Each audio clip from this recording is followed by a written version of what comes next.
Dalam Bapa dan Putra dan Kudus. Amin. Allah Bapa di surga, kami mengucap syukur bahwa Engkau adalah Bapa yang penuh belas kasih. Dan Engkau bukan hakim yang mudah mengadili kami. Karena itu belas kasih-Mu sungguh mengagumkan bagi kami. Ketika kami berdosa dan bersalah, Engkau selalu mengampuni kami. Bantu kami untuk menyelami misteri Allah sebagai berbelas kasih, merciful God. Terpujilah nama-Mu kini dan sepanjang segala masa. Amin. Saudaraku terkasih dalam Kristus, hari ini Yesus dikritik karena membiarkan para muridnya, para rasulnya untuk makan bulir gandum pada hari Sabat. Dan Yesus dianggap melanggar hukum Taurat. Tetapi Yesus memberikan contoh bahwa Daud juga pernah melakukan makan sajian di bait Allah yang diberikan kepada para pengikutnya dalam keadaan yang mendesak, yang sehingga mereka harus makan makanan persembahan kepada Allah. Dan Yesus mengatakan yang ada di sini anak manusia lebih daripada hukum, lebih dari peraturan. Saudara, kita harus sadar sungguh-sungguh dan harus bisa membedakan agama Kristen adalah agama cinta kasih. Agama belas kasih, bukan agama hukum. Jadi saya kira sekali lagi bukan hanya agama hukum. Allah kita adalah Bapa yang penuh belas kasih, merciful God. Maka ketika kita berdosa, ketika kita bersalah, ketika kita melakukan tindakan melanggar hukum, Tuhan tetap mengampuni dosa kita. Bahkan yang paling besar sekalipun, kita bisa lihat contoh bagaimana Yesus sendiri ketika disalib, ada seorang yang menghujat dia, tetapi yang satu lagi mau mengatakan bahwa kalau engkau datang sebagai raja, ingatlah akan aku. Kalau engkau datang sebagai raja di Firdaus, ingatlah akan aku. Dan Yesus mengatakan, sekarang juga, bukan nanti, sekarang juga engkau bersama aku di Firdaus. Saudara, luar biasa. Dan Yesus tidak membalas hujatan si penjahat itu dan orang-orang lain yang bersama-sama menghujat Yesus. Yang mau menunjukkan bahwa Yesus sebagai putra Allah harus menyelamatkan dirinya dan menyelamatkan umat manusia. Yesus tidak tergoda untuk melakukan hal itu meskipun dia bisa. Belas kasihan Allah menunjukkan bahwa sebetulnya Allah berhak menghukum kita karena dosa-dosa kita. Bahkan orang-orang yang yang menghujat dia itu, Yesus doakan, ya Bapa ampunilah mereka karena mereka tidak tahu apa yang mereka buat. Yesus tidak menyalahkan mereka, bahkan menganggap mereka tidak tahu apa yang mereka buat. Mungkin mereka dipengaruhi, mungkin semua suasananya seperti itu.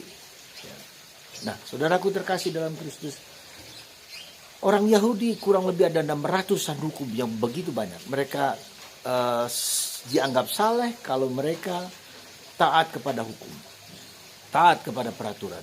Dan peraturan itu bahkan yang aneh sekalipun. Jadi tidak boleh melangkah 100 meter dari rumah pada hari Sabat. Dan tidak boleh banyak melakukan kegiatan-kegiatan pada hari Sabat. Ya. Nah, saudara terkasih dalam Kristus, itu contoh agama hukum. Jadi ketaatan kepada hukum merupakan jaminan mereka masuk surga atau tidak. Dan bagi kita orang Katolik bukan itu. Jaminan kita masuk surga adalah kalau kita taat kepada Kristus. Bukan pada hukum, tapi taat pada pribadi Yesus. Agama Kristen, agama relasional.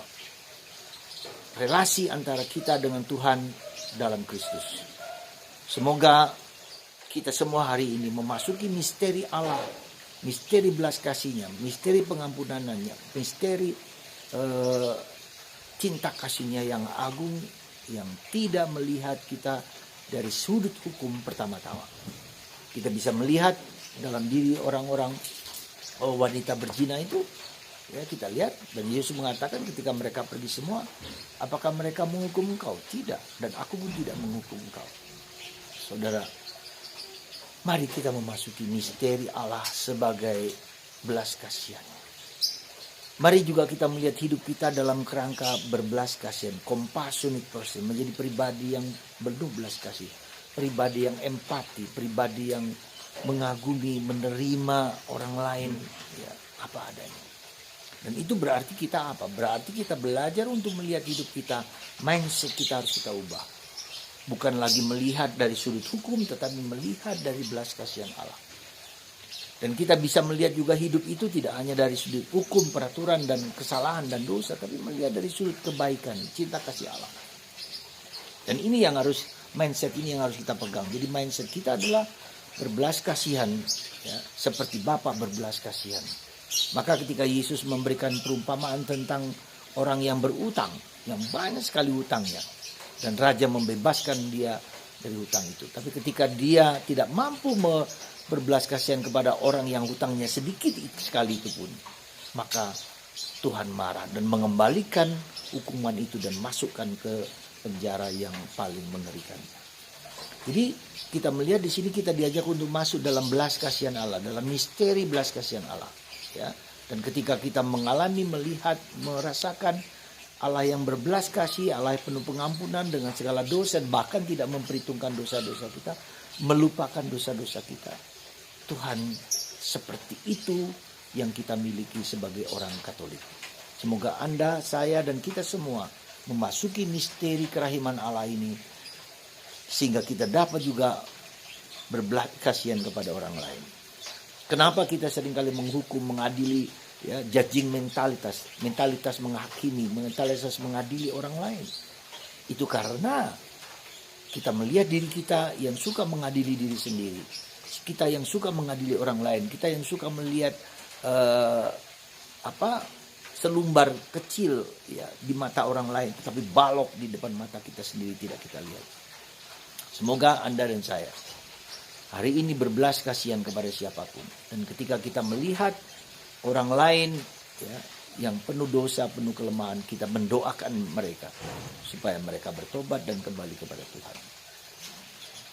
Berbelas kasihan kepada orang lain. Tuhan memberkati kita semua. Berbelas kasihan kepada kita semua akan dosa-dosa kita dalam nama Bapa dan Putra dan Roh Kudus.